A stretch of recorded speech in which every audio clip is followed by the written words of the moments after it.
بالشياطين أو بالشيطان والكفار. The prohibition of following the manners of the shaitan and the disbelievers. The Messenger sallallahu alaihi wasallam, the Shaykh rahimahullah ta'ala is bringing a chapter that it is haram for us to resemble the shaitan, and to resemble the disbelievers. وعن جابر بن عبد الله رضي الله تعالى عنهما قال قال رسول الله صلى الله عليه وسلم لا تأكلوا بالشمال فإن الشيطان يأكل ويشرب بالشمال. حديث جابر بن عبد الله رضي الله تعالى عنهما, where the Prophet sallallahu alaihi wasallam, he says, do not eat with your left hand. Don't eat with your left. Why? Because the shaitan, he eats and he drinks with his left. وعن عبد الله بن عمر رضي الله تعالى عنهما أن رسول الله صلى الله عليه وسلم قال لا يأكلن أحدكم بشماله. One of you should not eat with their left hand. ولا يشربن بها, and he should not drink with his left hand. فإن الشيطان يأكل بشماله ويشرب بها. For verily the shaitan, he eats and he drinks with his left hand.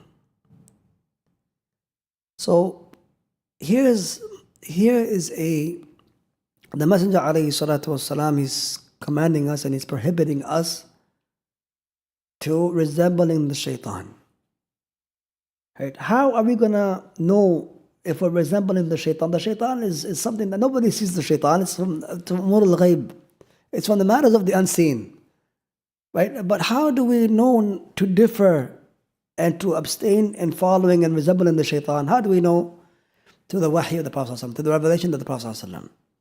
And so the believer, right, he believes, right? So because somebody might say, how am I supposed to know what the shaitan, like what he eats and what he drinks and how he drinks and how he dresses? Like, how do I know that stuff?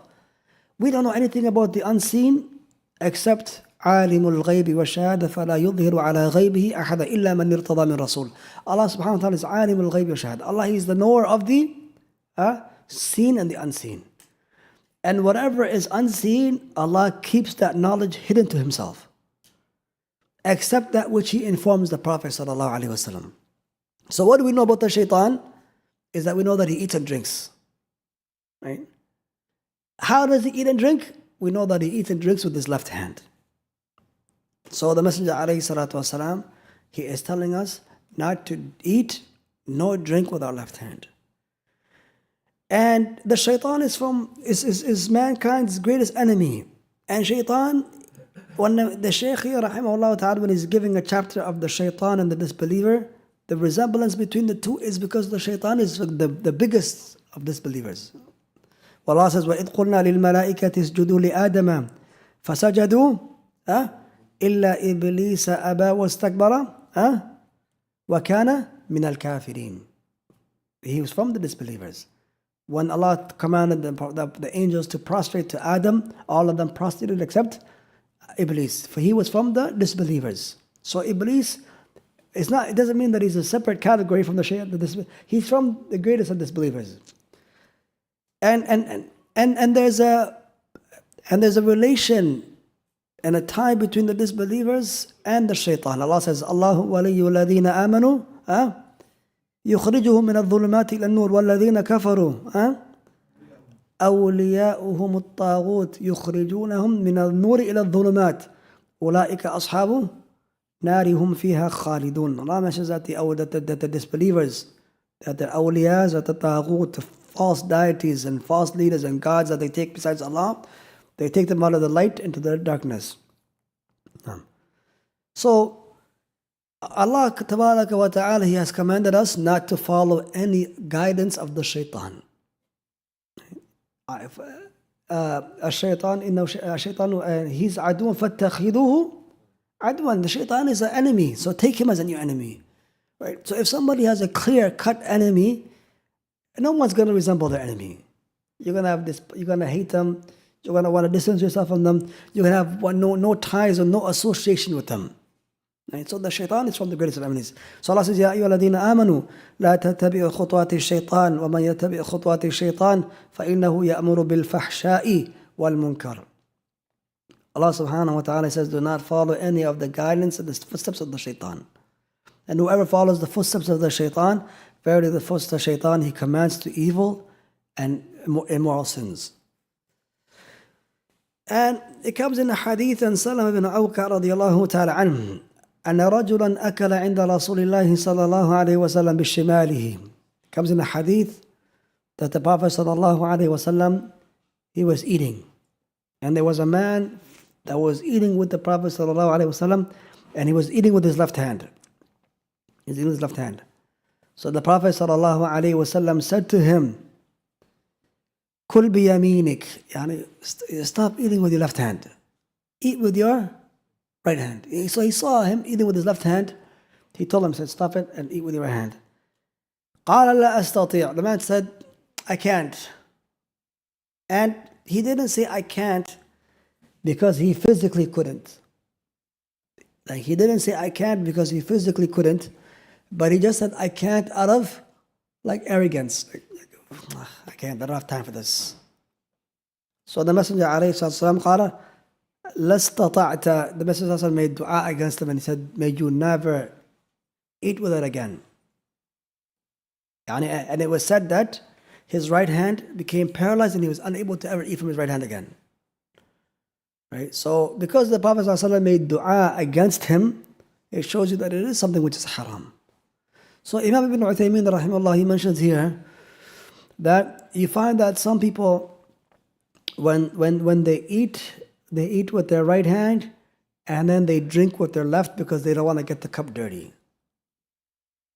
Right? But the Shaykh, he says that, if the cup, what happens with the utensils that we use after we eat? Huh? It's washed. So if you eat with a spoon, right, if you eat with a spoon and you finish the plate, right, no one says the plate is clean and says, okay, mashallah, the guy didn't use his hands, the plate is clean, so there's no need to wash it. Right? Whatever you eat from is eventually going to get washed. So using that argument that you don't want to get the cup dirty, and who is just going to be like, yeah, mashallah, the brother Abdul Ghani just drank from the cup, he used his left hand, the cup is still clean. Right? Regardless, it's still going to be washed. It's still going to be washed. So it's a very weak argument. Another thing is, they mention and they say that Imam Ibn says that like at times that the person is not even sincere in it being trying to keep the glass or the cup clean. Why? Because sometimes the cups are one-time use, and they're gonna get thrown in the garbage, and they're still drinking with their left hands. It's a one-time use cup, and he's still trying to keep it clean. It's end up in the garbage, right? So he says that a person, he should drink with his right. And he says that, and this dirt that you're afraid of getting on the cup, it's not najas, it's pure, it's food. Right? It's not something which is impure. Right? So this is something that a lot of children, they do. A lot of children, they do. So if somebody has children, if somebody sees something doing with it, you should advise it. Right? But sometimes there are certain people that if you try to advise, they get defensive. And so a person should just use use hikmah and wisdom. Right? If you see somebody drinking with their left hand, right, or eating with their left hand, right, you look at the person that you're about to advise, and you know that person better than anybody else. Right? If this person is very controversial, or this person has history of reacting a certain way when advised, right? Then perhaps you should do it on the side, right? But the asl is when somebody eats and drinks, they drink with their right hand and they eat with their right hand. That's it. But what about holding? A lot of times people, they tend to hold it with two hands, right? Allah alam, I don't know. For as long as it's just not left hand alone, I believe they mentioned that, Allah Alam, we can verify this, that there's nothing wrong with it. Right? For as long as it's not just by the left hand. Right? And if somebody, sometimes it happens, right? And Imam Ibn Uthaymeen, he also mentions that, from the means that one should not use the left hand for is to take and to give something. Right? He says that even if somebody is giving you something or is handing something to you, it's best to give and to receive with the right hand. Right? To do everything that is khayr with the right hand. And this is what we mentioned, like when somebody's blowing their nose, or when somebody's holding their mouth from yawning, right? Like any of these kind of things, the scholars incline towards using the left hand more. Like, when somebody's relieving themselves or cleaning themselves, they use their left hands, right? So they mentioned, and we also discussed this when somebody's brushing their teeth, the miswak. Somebody's brushing their teeth, should you use your left hand or your right hand? We mentioned the khilaf between the scholars. There are a group of scholars that say because of, purifying the thumb is something which is beloved to Allah, it should be done with the right hand. Whereas the other group of scholars, they say, well, no, it's kind of like removing like impurity or dirt or smell. So it should be done with the left hand. But Imam Uthaymeen said that they're both good. Right? So the left hand has its purposes, and the right hand has its purposes. And so eating and drinking is specifically for the right hand. Right? And you should, and so if somebody sees, especially training your children, Rasulullah he used to command the children, كل بيمينه وكل مما يليك. Eat with your right hand and eat everything that is closer to you. نعم. وعن أبي هريرة رضي الله تعالى عنه صلى الله عليه وسلم قال إن اليهود والنصارى لا يسبغون فخالفوهم. The next hadith, the Prophet ﷺ said that the Christians and the Jews, they do not dye their hair. Right? So فخالفوهم, oppose the Jews and the Christians. And this is going to be explained more in the next hadith. باب نهي الرجل والمرأة عن خصاب شعرهما بسواد. The prohibition of somebody dyeing your hair with black. If somebody needs to dye their hair, whether on their head or on their facial hair, they should dye it, but they should avoid black. Right? So, وعن جابر بن عبد الله رضي الله تعالى عنهما قال أوتي بأبي قحافة والد أبي بكر الصديق رضي الله تعالى عنهما. Jabir ibn Abdullah says that the father of Abu Bakr as-Siddiq was brought to the Prophet sallallahu alaihi wasallam يوم فتح مكة, the day in which Mecca was conquered. ورأسه ولحيته كالثغامة بياض. His head and his beard was pure white. Like just they mentioned like it was something white, like snow, just pure white. Pure white hair, pure. This is the father of Abu Bakr as-Siddiq radiallahu ta'ala anhuma. فقال رسول الله صلى الله عليه وسلم, the messenger صلى الله عليه وسلم, he looked at him and said, غيروا هذا واجتنبوا السواد. The Prophet said, what, just change the color of the sheikh. Change the color of this, but avoid black.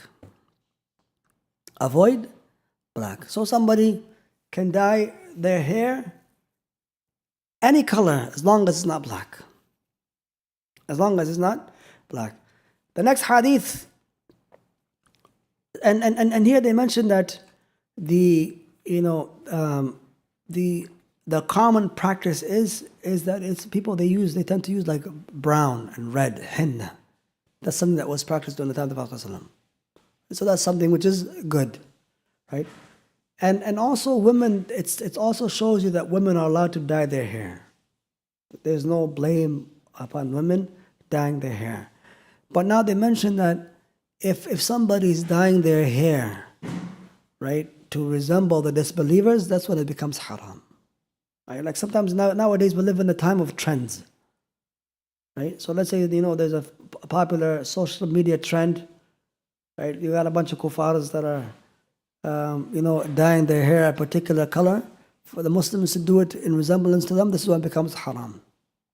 Right? But if somebody is just dyeing their hair because they want to implement the hadith of Prophet, right? There's nothing wrong with it for as long as it's not black. And why is black forbidden? Why did the Prophet ﷺ forbid black? Right? It's because they mentioned that it's a form of changing the creation of Allah. Right? When somebody has gray hair, right? Yani what does that show?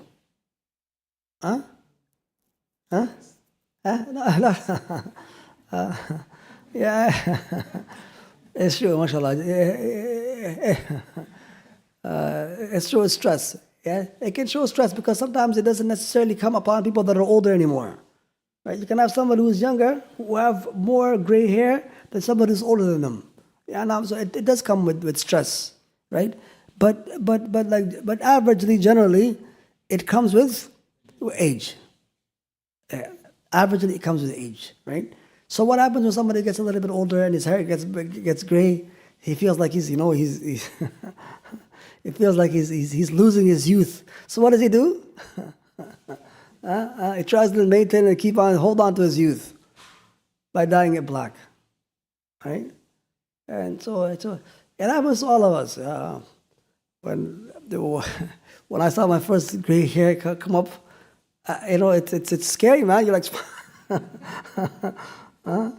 so it happens, right? It happens.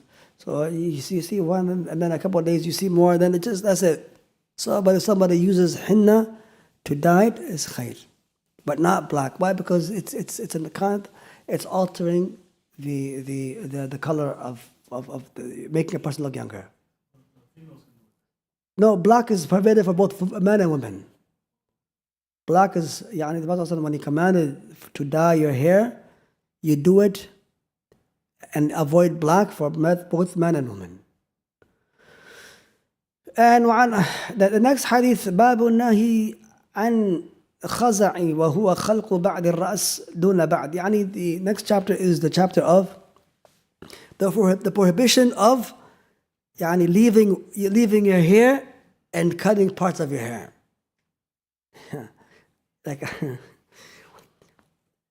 It used to be like a trend back home in Africa when people will have they have no hair and they just have a little piece of hair in the front. You know what I'm saying? We just have a little, it used to be a trend back in the days. So a person is completely bald and he's got a little bit. Or even nowadays, some parts in Africa, sometimes you see people, when you see people that have they just grow their hair less and then they just cut the sides. So this chapter here, the Prophet ﷺ, he's forbidding for somebody to let their hair out and to shave a part of their hair, something which is haram. So the sunnah is that if somebody is going to grow their hair, they either let their hair grow, or if they're going to cut their hair, they level their hair. Right? So if you're going to cut your hair, you're going to level your hair. Now, it doesn't necessarily mean, right, that if you cut your hair, for instance, and then you have some parts of it a bit shorter than the other part, there's nothing wrong with that. What is being forbidden is shaving it. Right? Like shaving it is that which is forbidden. Like the brother's haircut here, mashallah, jazakallah khair. Beautiful example. He's got hair, but it looks like the sides are a little bit less. So we can't blame him for it. Right? That's not the prohibition that is intended here.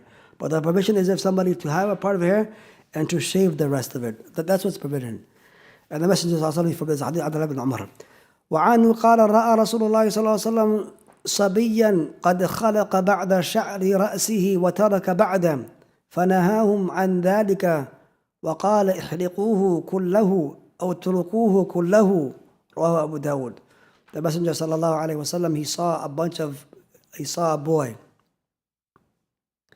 who had his hair left out some of his hair and he shaved some of his hair. So he prohibited them. He said either grow your hair or shave it. Either grow your hair or shave it. وعن عبد الله بن جعفر رضي الله تعالى عنه عن النبي صلى الله عليه وسلم. This is a hadith that we took, ya akhwan. Remember this hadith? We took this hadith when the Messenger صلى الله عليه وسلم in our kitab أحكام الجنائز. when the messenger is crying over the deceased.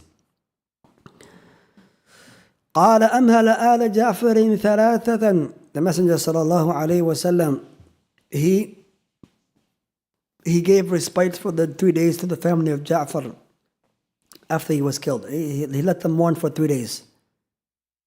ثم أتاهم, then he came and he visited them. فقال لا تبكوا على أخي بعد اليوم. Do not cry over my brother after today. ثم قال ادعوا لي بني أخي. يعني bring me my children, my brother's brothers, my brother's children. يعني bring them to me. قال فجيء بنا كأننا أفرغ. And then we were brought to the Prophet sallallahu alaihi wasallam with our hair very rough. Our hair was in a very rough state. So the Messenger sallallahu alaihi wasallam, he saw this, قال ادعوا للخلاق فأمره فحلق رؤوسنا. The Messenger sallallahu alaihi wasallam, he called for our barber and he shaved their heads and he cut their heads. So he saw that their hair was grown. It was a very rough state. The Prophet sallallahu alaihi wasallam, he shaved and he cut their hairs. So here, the next hadith, وعن علي بن أبي طالب رضي الله تعالى عنه قال نهى رسول الله صلى الله عليه وسلم أن تحلق المرأة رأسها. رواه النسائي. The Prophet صلى الله عليه وسلم, he forbade the woman from shaving her head. Right? So the matter of shaving the head is for the men. Okay, so the men can shave their heads or they can shorten their heads, their hair. But women, they can cut their hair, but they can't shave it. And this is the hadith in which that they use that when a child is born. And after the 7 days that the boy's head is shaved, does the girl's head get shaved at first? You know, a group of scholars, they said that as we'll come to say, inshallah, if Allah gives us the will to study it, that the command for it is general, but these other hadiths show that a woman never shaves her hair. Never shaves her hair.